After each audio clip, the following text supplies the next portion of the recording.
단순히 이론적인 분석이 아니라 지정학과, 경제와 정치를, 국제정치를 엮어서 특히 중국이 가지고 있는 허상과 중국의 악마적인 여러 가지 언목을 정말 리얼하게 잘 보관을 하고 계십니다. 저는 경기대학교 조성환 교수입니다. 저도 이제는 목숨을 걸고 투쟁에 나왔습니다. 각자 말씀을 하시기 전에 사실은 저도 간단하게 먼저 시국진단에 대한 의견을 준비를 해봤습니다. 좀 짧게 무시무시한 국제적인 인식 그리고 우리는 기회가 없는지 설명해 주십시오. 네. 방금 전에 짧게 제가 지금 여기 있으면서 소식이 나는데 여러분들 잘 아실지 모르겠는데 저기 대림동 차이나타운에서 탈북자분께서 조선족에게 뒤통수를 맞아가지고 중태에 빠지신 분 있지 않습니까? 어제 제가 병문안에 갔다 왔는데 오늘 영등포 경찰서에서 가격했던 범인이 잡혔답니다. 방금 전에 지금 제가 5분 전에 연락을 받아서 일단 축하를 위해서 이 메시지 알려드리고요. 저는 어제 새벽 한 1시 반인가 2시쯤까지 기다렸다가 트럼프 대통령 연설 보고 잤는데 전체적인 내용은 똑같았습니다. 이란은 핵 개발을 하면 안 된다. 그리고 테러 활동을 중지해야 된다. 그거에 대해서 미국도 협조할 의사가 있다. 이런 얘기를 했는데 사실 이거는 이란과 동시에 북한도 동시에 들으라고 한 얘기입니다. 그리고 우리는 이 부분에 대해서 굉장히 무심하고 잘 모르는 것 같은데 여기에는 중요한 연결고리가 있습니다. 이란의 핵 개발, 그다음 미사일 개발에는 북한이 연결되어 있고 그것을 중개해주는 나라가 중국입니다. 물론 러시아도 포함되어 있지만 중국이 가장 큰 비중을 차지하죠. 따라서 북한의 핵 개발을 저지하는 데 있어서 중국을 막지 않는 것은 굉장히 우리가 큰 그림에서 작은 이파리 하나, 북한이라는 것만 보고 결국 몸통 뿌리에 해당하는 중국을 간과하게 되거든요. 그래서 우리는 반드시 이 중국에 대한 문제를 짚고 넘어가야 되는데 아직도 우리나라에서는 중국의 위험성이라든가 중국의 한국 침략에 대해서 경고하는 그런 메시지를 들을 때마다 대다수의 한국인들이 무심하는 게 굉장히 큰 문제라고 봅니다. 우리나라 대중들은요, 앞으로 자신들이 듣고 싶어하는 말을 듣기보다는 진실을 알아낼 필요가 있는데 문제는 아직 거기에 대한 준비가 안 되는 것 같습니다. 자, 예를 들어서 오늘 지금 11시 41분이니까 앞으로 20분 뒤면은 문희상 국회의장하고 그 다음에 라트비아에서 오신 국회의장 이름이 무르니에츠라는 분하고 오찬이 있을 겁니다. 이 시기에 왜 라트비아 국회의장이 왔습니까? 여러분 우리가 라트비아라고 하는 거 있습니까? 미국이나 중국이나 일본, 러시아라고 좀 모르겠는데 이때 왜 이런 사람이 나타나는 겁니다. 근데 이 얘기 제가 하는 이유가 있습니다. 왜냐면은 2017년도 비트코인 문제를 가지고 한창 시끄럽던 시절에도 라트비아 대통령이 문재인 대통령하고 만났습니다. 그게 아마 2017년 2월인가 2018년 2월경이었습니다. 그때가 언제였느냐? 북한으로 대북 송금을 하는 의심을 받던 라트비아의 ABLV라는 은행이 있습니다. 그 은행 지금 은행 명함 취소됐죠. 이 은행을 미 재무부가 경제 제재를 가했을 때 그 시기에 문재인 대통령은 라트비아 대통령을 만나고 있었습니다. 평창 올림픽 어쩌고저쩌고 하면서 지금 이란 문제로 미국이 전쟁이 날 일촉즉발의 위기 상황에서 대립하고 있는데 이 상황에서 라트비아 국회의장은 왜 온 겁니까? 이상하지 않습니까? 이런 거? 그러게. 시기가 안 맞아요. 그러니까 시기가 너무 똑같다는 거예요. 이거는. 그리고 아까도 얘기했지만 라트비아가 어떤 나라였느냐? 과거 소비에트 시절서부터 KGB 공작 자금이 왔다 갔다 움직였던 은행입니다. 네. 그랬고 당연히 북한도 공산주의 국가였기 때문에 같이 교류했습니다. 그 루트를 통해서 대북 송금이 된 건데 그 루트는 문재인 정부는 어떻게 알았을까요? 난 그것도 신기해요. 네? 여러분 라트비아 아십니까?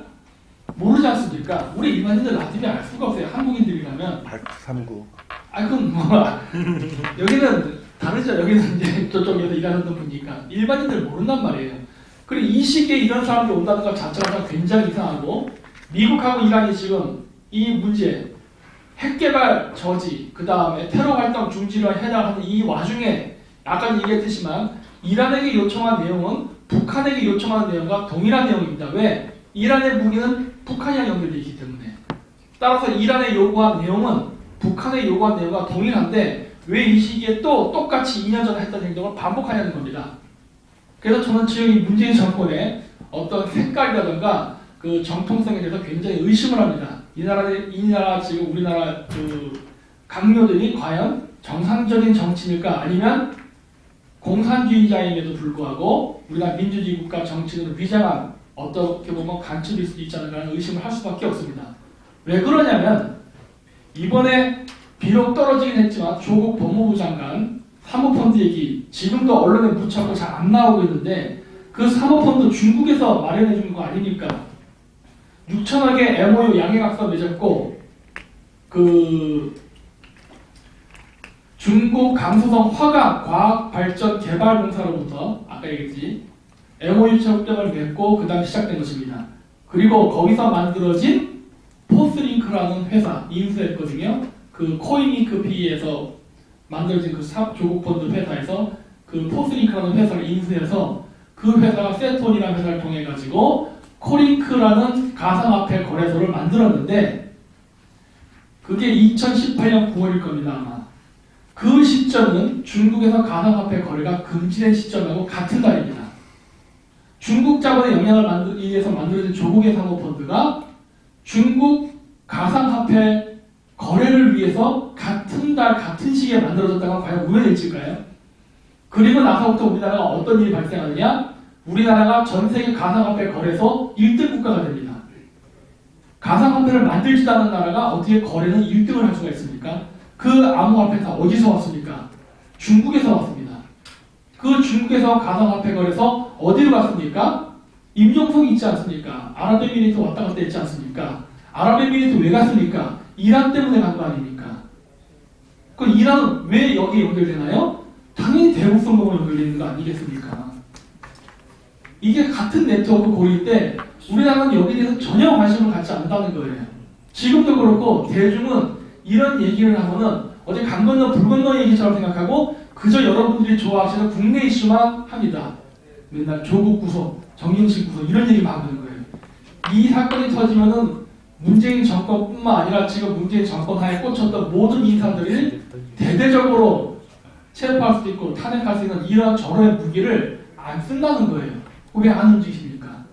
왜 중국에 대해서는 침몰하냐는 거예요. 이게 얼마나 심각한 문제인데.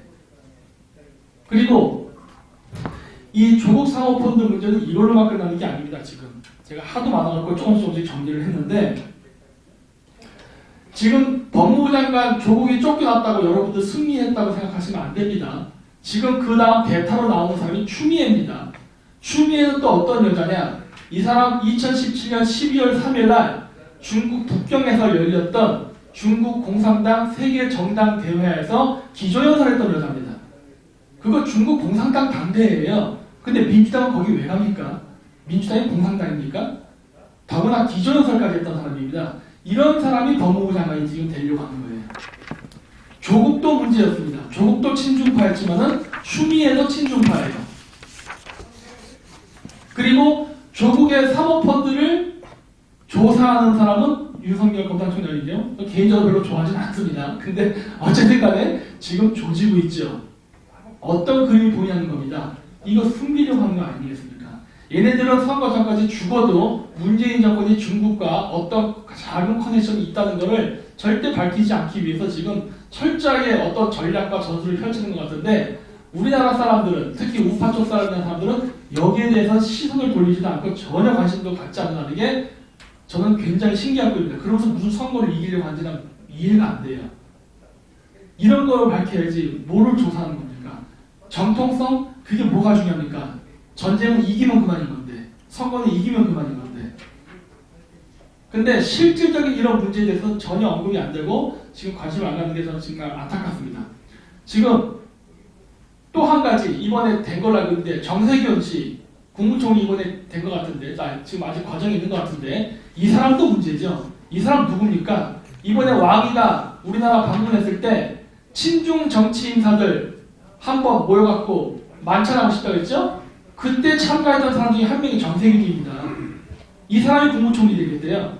지금 우리나라 내각이요 전부 친중 인사예요. 정세균, 추미애, 아까 조국 민정수석 했었죠. 임종석, 물론 주사파이기도 하지만 문재인 예외 아니죠. 페스카마오 때 조선족들 한국 어민들 죽인 거 변호해줬던 사람이죠. 그리고 이번에 탈북자들 전부 다 강제 북송시켜버렸죠. 이 사람 전형적인 친중의 행동을 보이는데 이런 사람들이 지금 모두 우리나라 청와대와 행정부에 다 배치되어 있는데 왜 친중에 대한 얘기는 안 하는 겁니다. 이게 우리나라가 친중, 중국의 영향 때문에 그래요. 지금 뉴질랜드, 호주, 미국, 캐나다 지역에 중국 애들이 자신들의 친중 정치인을 받기 위해서 어마어마한 로비를 했답니다. 대만 선거 지금 아시죠? 대만 선거에서 지금 친중 정치인을 지금 당선시키려고 어떤 짓을 하고 있는지 한국은 안 그럴 거라고 보십니까? 한국에는 중국 애들이 친중 정치인들을 이번 선거에 대거 당선시키기 위해서 공작 안 할 거라고 보세요? 그 공작의 대상이 단순히 민주당, 정의당일 것만 보십니까?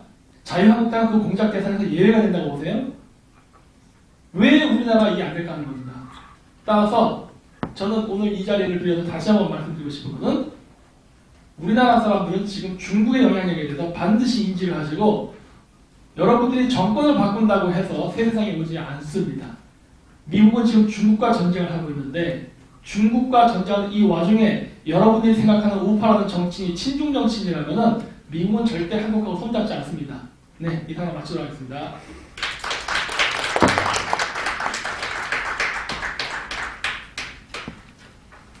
진실과 용기로 다시 다른 대한민국을 회복하고 새로운 도약을 나아가기를 간절히 기원하고 기도하는 시간 참석해 주셔서 감사합니다.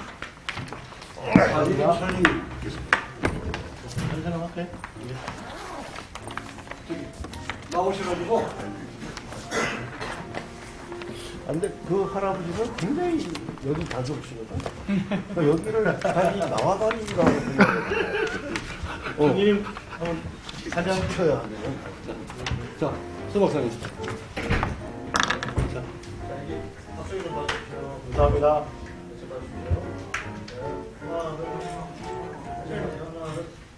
하나, 둘, 셋, 화이팅 하자. 하나, 둘, 셋. 화이팅! 싸워서 이기자.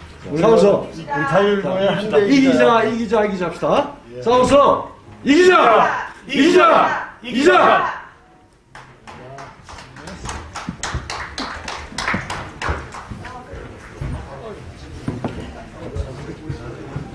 아니, 네, 이런 일도 현실에 계속 하지.